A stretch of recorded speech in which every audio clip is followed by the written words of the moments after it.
Tonight, we want to dig deeper into a story we first reported on in June. That's when a police officer in upstate New York shot and killed a teenager who was carrying a replica gun. An estimated 12 million BB guns were sold in the U.S. last year, a number that is projected to nearly double in the next few years. And of course, many of them look like real guns. In tonight's Eye on America, Anna Werner shows us how that's making the job of police officers more challenging. In late June in Utica, New York, police shot and killed a 13-year-old boy who had run from them, then wound up in a struggle with an officer on the ground.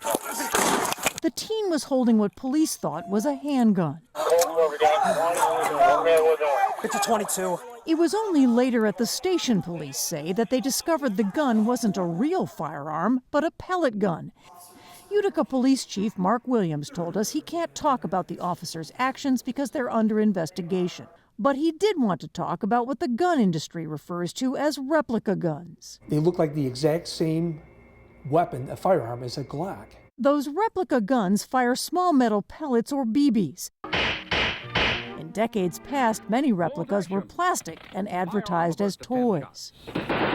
But now many replica and even toy guns can be indistinguishable from regular firearms. It's a challenge because they look so real. Jim Baltazar teaches on police use of force for the ATF. It looks so real that officers are going to have to react as if it is a real gun. This is the kind of pellet gun police say the teen in Utica was carrying, a look-alike for a 9mm Glock handgun, made by company Umarex under a license from Glock. If it were a toy gun, federal regulations would require a bright orange tip, but pellet guns are exempt. We wanted to know how that pellet gun and the real firearm compare when held by a person. So we set up a camera to get the head-on view with no one standing behind it for safety, along with a side view. Here's the first gun, now the second. Baltazar says even he wouldn't be able to tell the difference. I think it would be superhuman to be able to tell the difference in the midst of an interaction with a suspect, certainly on the street. It just looks too real. It looks too real. If you think you can tell the difference, would you bet your life on it? The result of many interactions between police and people holding replica guns has been death. In the past decade, more than 300 people nationwide have been killed.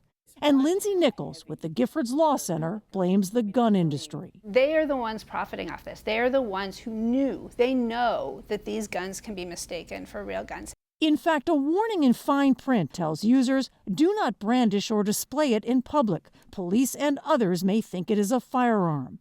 Laws in 23 states and the District of Columbia restrict possession or sales of those guns. Yet those replicas seem easy to get. Wow. We found numerous listings on Facebook Marketplace that appeared to be selling pellet guns, unidentified toy guns, or mystery guns, often in violation of Facebook owner Meta's policy. Facebook removed those listings after we asked about them, but claimed to us in a statement that its systems automatically remove over 98% of problem listings. I mean, if they weren't manufactured in the first place, they wouldn't end up on Facebook. Gun manufacturers, including Glock and pellet gun maker Umarex, did not respond to our multiple requests for comment. But back in Utica, Chief of Police Mark Williams says, I hold them responsible. What they're basically doing is you're endangering lives.